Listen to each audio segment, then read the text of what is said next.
Paix et grâce sur toi, Maman Kabibi. Paix et grâce sur ta famille. Ma joie est grande de savoir que cette fin de semaine s'est bien déroulée et que tu entres dans une nouvelle semaine pleine de grâce et pleine de joie. Paix et grâce sur vous, ceux de la team, au nom de Jésus. Cette team merveilleuse, cette team excellente, cette team de qualité, où nous rencontrons des hommes et des femmes de qualité. Des hommes et des femmes de qualité parce que la grâce de Dieu est sur chacun d'entre vous. Des hommes et des femmes de qualité parce que l'amour de Dieu remplit vos cœurs et Dieu vous aime d'un amour véritable. Des hommes et des femmes de qualité parce que vous avez été rachetés à un grand prix. Le prix pour lequel vous avez été rachetés a été le sang précieux de Jésus, le sang saint. Et tout ce qui est racheté par le sang a de la valeur, a de la valeur. Et surtout, racheté par Dieu pour Dieu, ça vous rend spécial. Considérez-vous comme des personnes spéciales, peu importe ce que vous n'avez pas. Mais ce que vous avez est plus grand, plus honorable que ce qu'il vous manque, parce que vous avez le Saint-Esprit en vous. Vous avez Dieu comme Père. Vous avez Jésus comme votre frère et vous êtes honoré de faire partie de cette famille royale. Vous avez cette nationalité qui s'acquiert seulement par la foi et vous êtes citoyen céleste. Les démons le savent et ils craignent. Le monde des ténèbres le sait et ils s'élèveront toujours pour vous combattre. Mais gloire à Dieu, parce que Dieu dit à tous ceux-là qu'il aime, à tous ceux-là qui ont été choisis par lui, qu'ils vous feront la guerre, mais ils ne vous vaincront pas. Ceci est notre assurance. Ils peuvent te faire la guerre, mais ils ne te vaincront pas. Ils peuvent retirer ce que tu as de précieux selon eux, ce que tu as de précieux peuvent te retirer, mais ne peuvent pas te retirer ce que Dieu a mis en toi. C'est pourquoi je bénis tous ceux-là qui peuvent avoir l'esprit de Joseph. Joseph, son père lui avait donné pour l'honorer ce beau vêtement. Et ses frères le lui ont retiré, pensant que c'est ce vêtement qui faisait sa force. Mais ils ignoraient que la force de Joseph ne venait ni de ce vêtement, ni de l'amour que son père lui donnait, mais venait de Dieu. Dieu qui l'avait choisi pour être à la tête de cette famille, malgré le dernier dont il était. Dieu l'avait choisi afin que par lui, sa famille fût sauvée de la faim. Et c'est pourquoi je dis, tu es une team merveilleuse, tu es une team de qualité. Toi qui fais partie de cette team, homme comme femme, tu es le choix de Dieu pour le salut de ta famille. Tu es le choix de Dieu pour la délivrance de ta famille. Car il est écrit, crois au Seigneur Jésus-Christ, tu seras sauvé toi et ta famille. Ceci signifie que par toi, ta famille sera sauvée. Par toi, ta famille sera restaurée. Par toi, ta famille vivra la gloire de Dieu, verra la gloire de Dieu. Parce que Dieu opérera des miracles dans ta vie qui affecteront, ces miracles affecteront ta famille. Je crois de tout mon cœur et je dis comme Siméon, je ne mourrai pas sans avoir vu cela. Parce que mes yeux verront ce que ma bouche a proclamé. Mes yeux verront ce que Dieu a mis en mon cœur de te dire. Mes yeux verront cela. Et si tu crois, mets-moi dans les commentaires un grand Amen. Parce que cela s'accomplit dans ta vie. Cela s'accomplit dans la vie de tes enfants. Toi aussi, tu ne mourras pas sans avoir vu la délivrance de ta famille. Tu ne mourras pas sans avoir vu la réponse à tes prières. Ce pourquoi tu pries, tu verras l'accomplissement de cela. Ce que tu demandes à Dieu, tu posséderas cela. Et ainsi, tu ne mourras pas sans avoir vu la gloire de Dieu, sans avoir vécu la gloire de Dieu. Je crois de tout mon cœur parce que tu fais partie de cette team et que ce matin, tu écoutes la voix du Seigneur par moi. Tu dois croire que cette parole t'est adressée et tu écris un Amen dans les commentaires. Que Dieu vous bénisse abondamment. Alors, avant de commencer cette semaine, je veux que tu mettes un like et que tu mettes un like et que tu partages, s'il te plaît. Nous commençons la semaine, c'est une semaine bénie. Je suis animé de te parler et nous sommes toujours dans la prière. Nous allons prier pour la parole. Père, nous te bénissons et nous te glorifions. Nous élevons ton saint nom, toi qui es Dieu, toi qui es tout-puissant, toi qui es notre Père. Reçois toute la gloire et l'honneur, Papa. Reçois l'adoration au nom de Jésus. Bénis tous ceux-là qui sont connectés, qui vont se connecter plus tard. Bénis tous ceux-là qui vont commenter, Père éternel. Bénis tous ceux-là qui vont partager, parce que tu veux que cette parole atteigne même le plus petit de ceux-là. Reçois toute la gloire pour ce que tu fais. Reçois l'honneur pour la sagesse que tu nous donnes. Reçois la gloire pour cette parole que tu nous as donnée de partager aussi avec les bien-aimés. Au nom de Jésus-Christ. Amen. Amen. Nous avons dit vendredi, pour que ta prière soit accompagnée de puissance, il faut qu'elle soit faite avec persévérance, qu'elle soit une prière continue. Qu'elle soit une prière continue.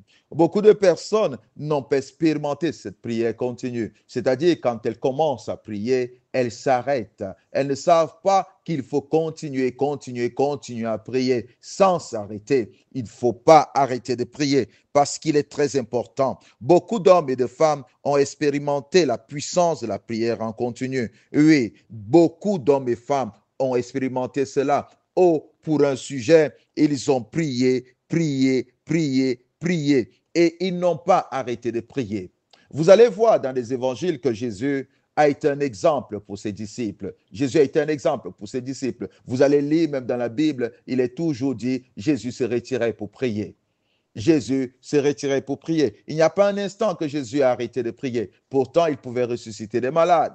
Pourtant, il pouvait guérir des malades. Il pouvait ressusciter des morts. Il pouvait multiplier des pains. Mais il n'a pas arrêté de prier. Il vient de Dieu. La Bible dit, il n'a pas regardé d'être égal à Dieu, mais il a pris la forme humaine. Il n'a pas cessé de prier. Lui-même dit qu'il connaît Dieu et que Dieu le connaît, qu'il a vu Dieu et qu'il sait ce que Dieu veut. Et il ne fait que ce que Dieu veut qu'il fasse. Il est né du Saint-Esprit, vous le savez. Il n'est pas né comme toi et moi. Il est né du Saint-Esprit. Alors, Jésus ne pouvait pas prier, mais il priait pour nous donner un exemple qu'il est bon de continuer à prier. Et vous allez lire, vous n'allez pas voir nulle part, vous n'allez voir nulle part où ses disciples lui ont demandé de leur enseigner comment prêcher. Parce que Jésus était un bon enseignant. Il enseignait et tout le monde était épaté. Tout le monde était épaté. Et des pharisiens, des sadducéens, c'est-à-dire des anciens avant lui, disaient qu'il enseignait avec autorité. Il enseignait avec autorité. Des hommes et des femmes étaient épatés. Comment il peut parler de la sorte? Mais pourtant, les disciples ne lui ont pas demandé « enseigne-nous à enseigner ». Ils l'ont demandé « enseigne-nous à prier ». Parce qu'ils savaient que la force que Jésus avait, la puissance qu'il avait dans l'enseignement venait de la prière. L'autorité qu'il avait dans l'enseignement venait de la prière. Quand tu passes le temps dans la présence de Dieu, quand tu passes le temps dans la prière, tu reçois tout ce que le monde ne peut pas te donner. Tu actualises tout ce que les hommes ne peuvent pas te donner. La sagesse que tu reçois accompagne chacune de tes paroles. La sagesse que tu reçois accompagne chacune de tes actions. La sagesse que tu reçois te donne accès à des grandes personnes, te donne accès à une certaine porte, te donne accès à une certaine catégorie de personnes. Si jusqu'ici, tu n'as pas encore obtenu ce dont tu as besoin, c'est parce qu'il te manque la sagesse. Et la sagesse ne s'obtient que dans la prière. La sagesse ne s'obtient que dans la prière. Le roi Salomon était déjà roi, choisi roi par son père. Il a succédé à son père. Il a construit un temple. Il avait l'argent. Il avait tout.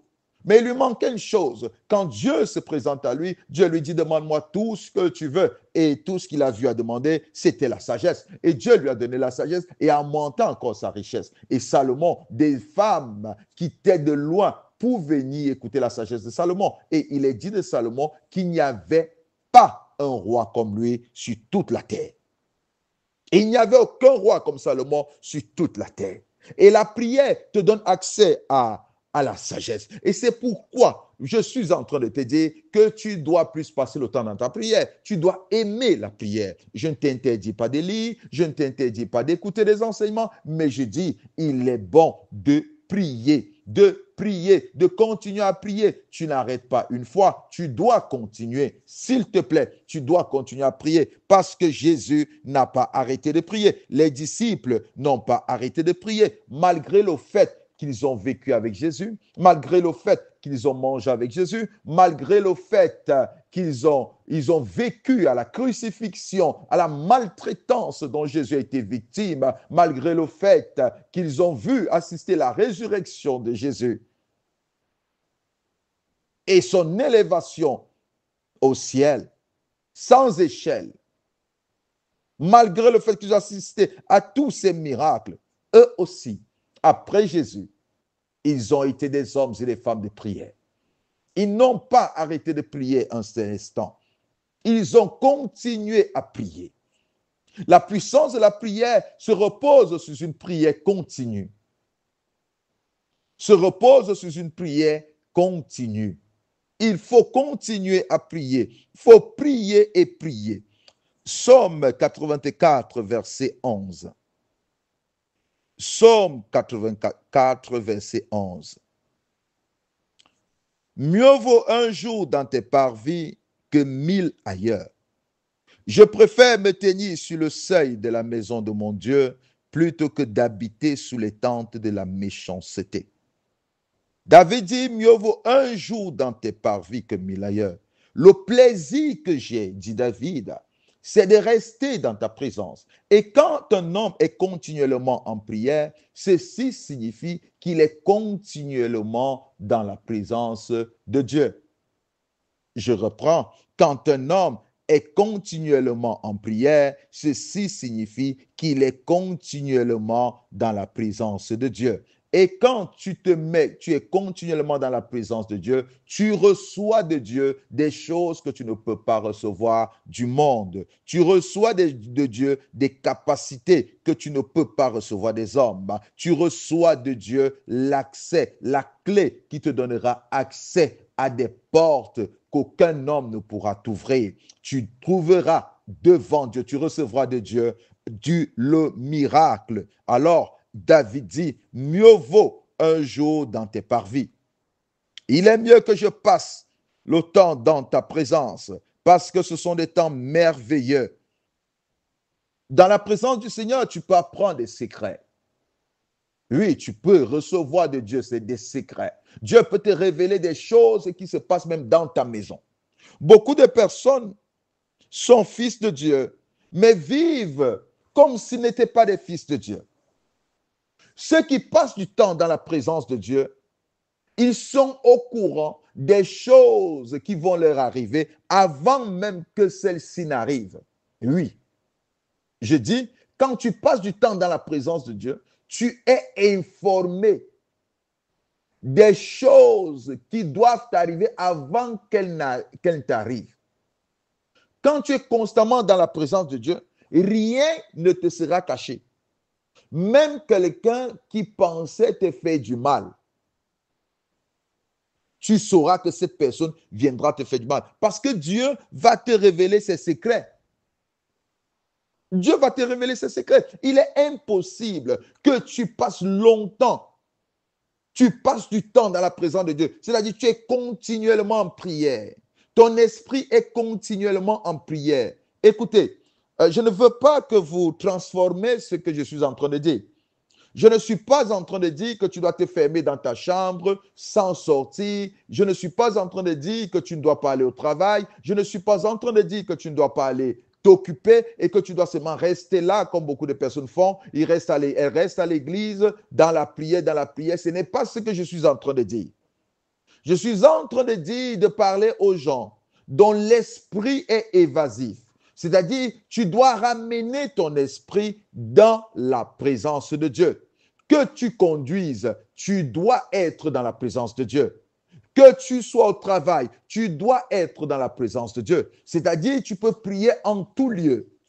Tu peux prier en tout lieu, tu peux prier en tout moment, à tout moment. Tu peux être dans la présence de Dieu. Et dans cette présence continuelle de Dieu, Dieu te révèle ses secrets. Dans cette présence continuelle de Dieu, Dieu ne te cache rien. Souviens-toi que Abraham, quand il a reçu les anges, les 3 personnes qui sont venues le visiter, la Bible dit, parmi ces personnes, il y avait quelqu'un qui avait le visage d'un Dieu. Il y avait Dieu au milieu d'eux. Et quand ils ont dîné avec Abraham, Ils ont mangé avec Abraham. Ils ont passé le temps avec Abraham. Et l'un a dit, devons-nous cacher à Abraham ce que nous allons faire? Et c'est d'où Abraham a appris que son frère Lot ou son frère Lot habitait à Sodome et Gomorrhe sera détruit. Et Abraham a eu l'opportunité d'intercéder avant que cela n'arrive. Imaginez qu'Abraham n'aurait pas intercédé ou n'avait pas intercédé. Ce secret ne lui serait pas révélé.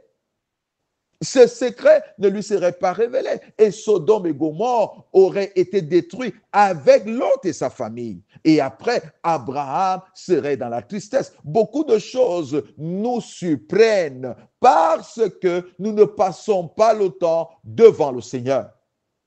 Moi, il y a des choses qui ne me surprennent pas. Je le dis constamment. Il y a des choses qui ne me surprennent pas. Avant que des choses m'arrivent, Dieu me révèle. C'est vrai que Dieu est souverain, mais les choses qu'il trouve à me révéler, il me les révèle parce qu'il veut que je me lève et j'intercède. J'ai un témoignage. Une famille ici avait décidé de me donner un logement. Écoutez bien ce que je suis en train de dire. Cette famille avait décidé de me donner un logement. Et quand elle m'a donné un logement, je ne savais pas pourquoi. À l'époque, je n'étais pas marié. J'étais célibataire. Et cette famille, en me donnant un logement, elle ne m'a pas expliqué pourquoi elle me donnait ce logement. J'ai accepté le logement qui était décent. Et ici, dans ce pays, il est important d'avoir un logement. Et ce logement était sécuritaire pour moi aussi. Je l'ai accepté. Et après m'être installé, cette famille me dit, s'il te plaît, pasteur, nous avons un sérieux problème. Notre petit frère a été mis aux arrêts et il sera jugé le mois prochain. Nous voulons que le pasteur prie pour que la justice soit en sa faveur. Je ne savais pas ce qu'il avait fait. Je ne savais pas ce qu'il avait fait. Mais, gloire à Dieu que l'Esprit du Seigneur m'a conduit en prière. Je suis entré en prière, j'ai commencé à supplier Dieu sans savoir ce qu'il avait fait. Je n'ai pas aussi demandé au Seigneur de savoir ce qu'il avait fait.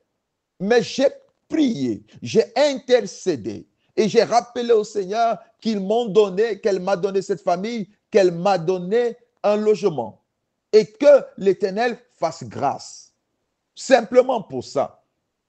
Et quand le jugement a été prononcé, ce garçon a été libéré. Et c'est bien après que j'apprends que ce garçon était un petit bandit et qu'ils avaient tué des gens. Voyez-vous? Qu'ils avaient tué des gens. Ça, c'est entre parenthèses. J'ai intercédé. Dieu a exaucé. Dieu a exaucé. Dieu a écouté la prière. N'entre pas dans des détails pour me dire, est-ce que Dieu a fait ceci? Dieu, il est souverain. Il sait pourquoi il a libéré. Et je pense qu'il a libéré pour que moi, je sois à l'aise. Parce que dans cette maison, j'y ai vécu 7 ans ou 5 ans sans payer de loyer.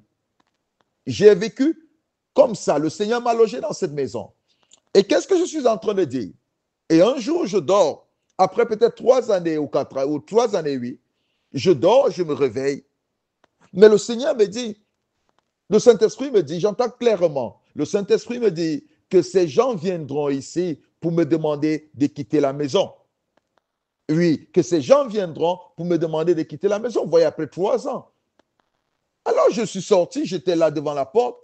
Cette famille arrive, composée de 3 personnes, 3 sœurs.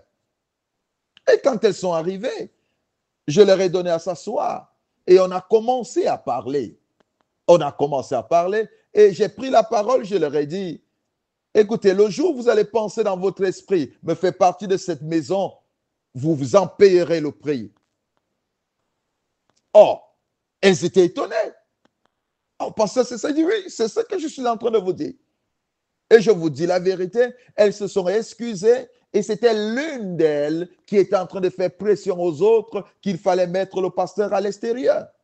Mais Dieu me l'avait révélé, vous voyez. Avant qu'elle ne se prononce, je leur ai dit, Si c'était la volonté de Dieu que je quitte cette maison, Dieu ne m'aurait pas révélé. Ou Dieu m'aurait révélé qu'il faudrait que tu quittes, que tu ailles ailleurs. Dieu révèle toutes choses. Quand tu es dans la présence de Dieu, il te révèle ses secrets. Je le dis encore et je le répète, rien ne me surprend. Quelque chose qui me surprend, je crois que cette chose, Dieu n'a pas permis que je le sache. Parce qu'il est écrit que les choses cachées sont à Dieu, mais les choses révélées sont aux hommes. Deutéronome 29, verset 29. Deutéronome 29, verset 29. Les choses cachées sont à l'Éternel, notre Dieu. Les choses révélées sont à nous et à nos enfants, à perpétuité, afin que nous mettions en pratique toutes les paroles de cette loi. Notez, les choses cachées sont à l'Éternel, notre Dieu. Les choses révélées sont à nous et à nos enfants à perpétuité. D'éternité en éternité. C'est-à-dire, quand Dieu ne te révèle pas une chose, c'est que lui-même, il sait pourquoi il s'en charge de cela. Mais tout ce que Dieu veut que tu saches, c'est pour ton bien. Beaucoup de personnes disent ce verset. Ils disent, des choses révélées sont condamnées. C'est faux. Ça n'existe pas dans la parole. Ça n'existe pas. Ce n'est écrit nulle part. Que des choses révélées sont condamnées. Non. Non. C'est écrit, les choses cachées sont à l'Éternel notre Dieu et les choses révélées sont à nous et à nos enfants. C'est-à-dire, quand Dieu te révèle quelque chose, tu as la possibilité d'en faire ce que tu veux. Tu peux laisser que la chose arrive, comme tu peux prier et détruire. Tu peux laisser que la chose arrive, comme tu peux prier et détruire. Alors, quand tu restes dans la présence de Dieu, Dieu est capable de te révéler ton mari. Et oui, Dieu est capable de te révéler ta femme. Dans sa présence, il ne te cache rien. Il dit, invoque-moi, je te répondrai. Je te montrerai des choses cachées, des choses secrètes. Dans sa présence, il peut te révéler comment tu peux prier pour telle ou telle situation. Dans sa présence, il peut te révéler comment tu peux agir en face de telle ou telle situation. Dans sa présence, il peut placer des paroles dans ta bouche. Bien-aimé, il y a plus de bonheur dans sa présence qu'ailleurs. Et c'est pourquoi David dit, un jour dans ta présence vaut mieux que 1000 ailleurs. Dans le psaume 84, verset 11. Mieux vaut un jour dans tes parvis. Je suis en train de t'inciter ici à désirer la présence de Dieu. Pendant que tu marches, que ton esprit, ton âme soient animés des cantiques, des louanges pour ton Dieu. Que ton esprit et ton âme puissent s'alimenter de la parole. Si tu as à te plaindre, ne murmure pas au-dedans de toi, parle à Dieu. Pendant que tu fais tes courses, parle à Dieu. Si tu as quelque chose qui te perturbe, parle à Dieu. Que ton âme soit continuellement dans la prière. Que ton âme soit continuellement dans la présence de Dieu. Et tu recevras de Dieu cette source qui découle du ciel, qui entrera dans ton âme et qui guérira ton corps, qui guérira ton âme, qui te donnera la paix. Oh, bien-aimé dans le Seigneur, si tu peux commencer à essayer, à expérimenter cette présence aujourd'hui, si tu peux arrêter de murmurer de méditer sur ce que des gens disent de toi, de méditer sur cette situation sans prier. Oui, il y a des moments où nous méditons sur des situations que nous traversons. Nous méditons sur nos conditions de vie. Nous méditons sur la condition de vie de nos familles et nous nous posons la question de savoir qu'est-ce qu'elle en devient, qu'est-ce qu'on va faire, qu'est-ce qu'on va devenir, mais je suis en train de te dire, transforme toutes ces questions en prière.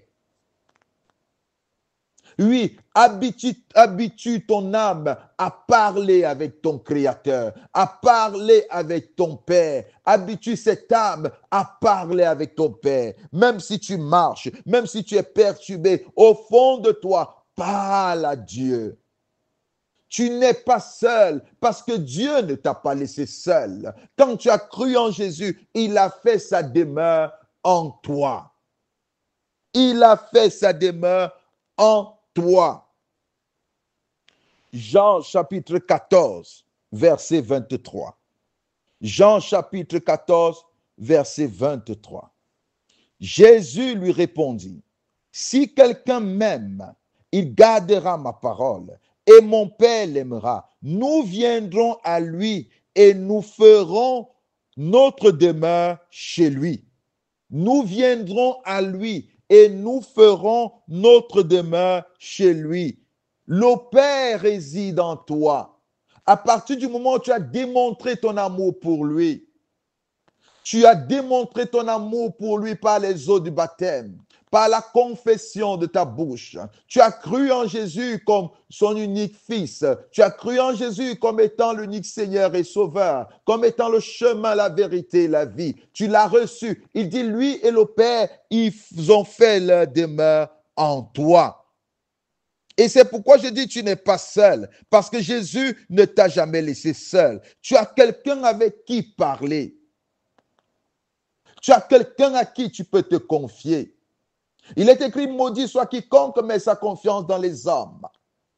Oui, arrête de te confier aux hommes. Arrête de prendre tes problèmes et de les exposer aux hommes. Au fond de toi, tu as quelqu'un qui peut mieux t'écouter et qui peut mieux te comprendre. Tu as quelqu'un qui ne te condamne pas. Tu as quelqu'un qui est capable de t'exaucer. Tu as le créateur des cieux et la terre. Tu as le créateur de toutes choses. Tu as celui devant qui toutes choses sont soumises. Tu as celui qui dit un mot et la chose arrive. Tu as en toi celui qui a des clés de David. Quand il ouvre une porte, personne ne peut fermer. Tu as celui qui est le commencement et la fin de toutes choses. Tu as celui qui a le dernier mot, dont Job dit, mon Rédempteur est vivant, il se lèvera le dernier. Tu as le vivant et l'éternel en toi.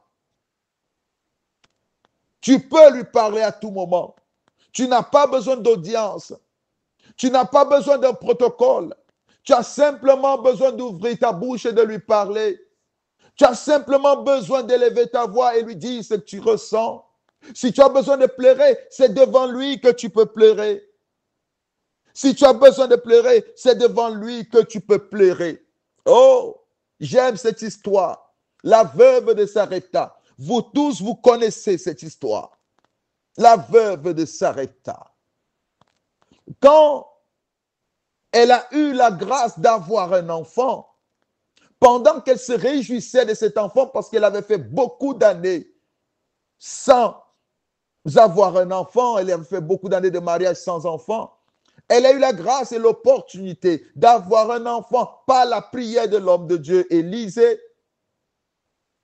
Un de ces jours, elle a perdu cet enfant. Cet enfant a perdu la vie. Elle a pris l'enfant, dit la Bible, elle l'a placé dans la chambre de l'homme de Dieu. Elle a recommandé cet enfant à l'Éternel.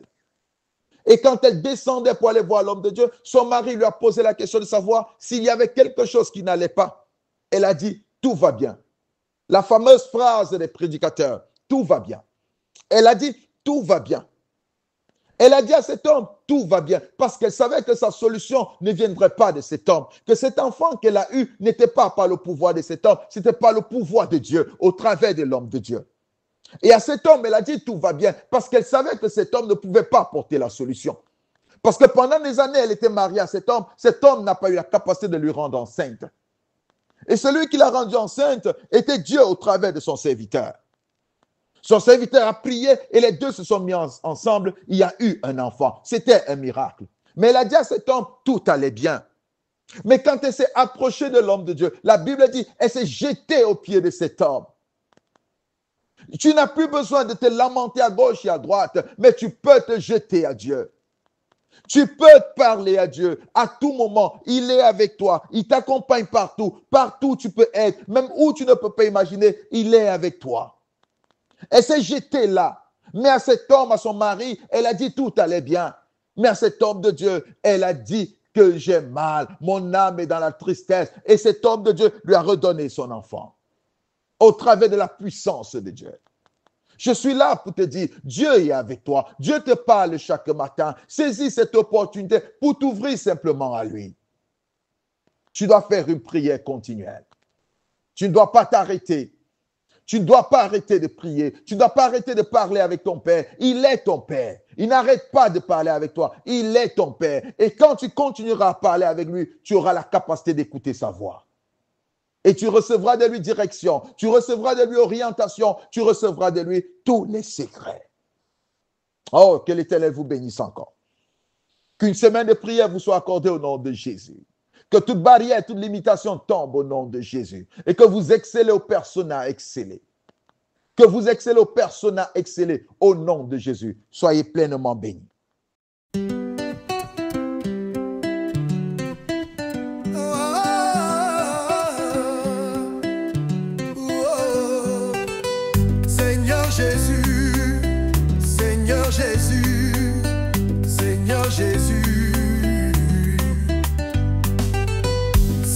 Jésus, Seigneur Jésus, Seigneur Jésus, Seigneur Jésus, toi le Tout-Puissant qui règne dans ma vie. Seigneur Jésus, toi le pilier de ma vie. Oui, toi le pilier de ma vie en ce jour. Je t'invoque en ce jour, toi qui règnes dans ma vie. Je t'invoque en ce jour, toi qui parles pour ma vie. Je t'invoque en ce jour, toi qui changes ma vie. Oui, ma vie t'appartient, Père, change ma vie. Oui, ma vie t'appartient, change ma vie. Oui, change mon histoire, prends charge de ma vie. Seigneur, oui, change mon histoire. Mon histoire aujourd'hui t'appartient, oui, change ma vie, change ma vie, oui, change mon histoire. Seigneur Jésus, Seigneur Jésus, Seigneur Jésus, Seigneur Jésus, Seigneur Jésus, Seigneur Jésus.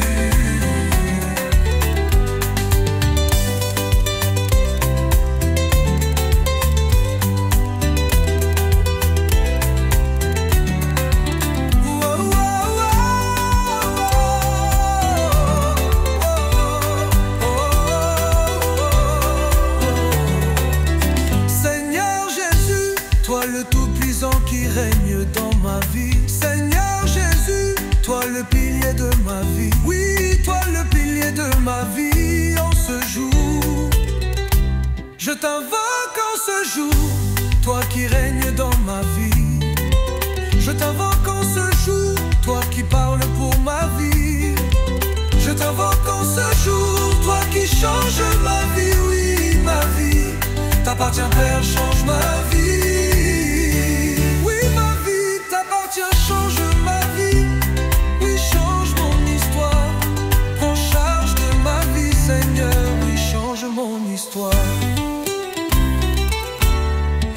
Change ma vie, oui, change mon histoire. Seigneur Jésus, Seigneur Jésus, Seigneur Jésus, oui, change mon histoire. Seigneur Jésus, oui, change mon histoire. Seigneur Jésus, change ma vie. Seigneur Jésus, change ma vie.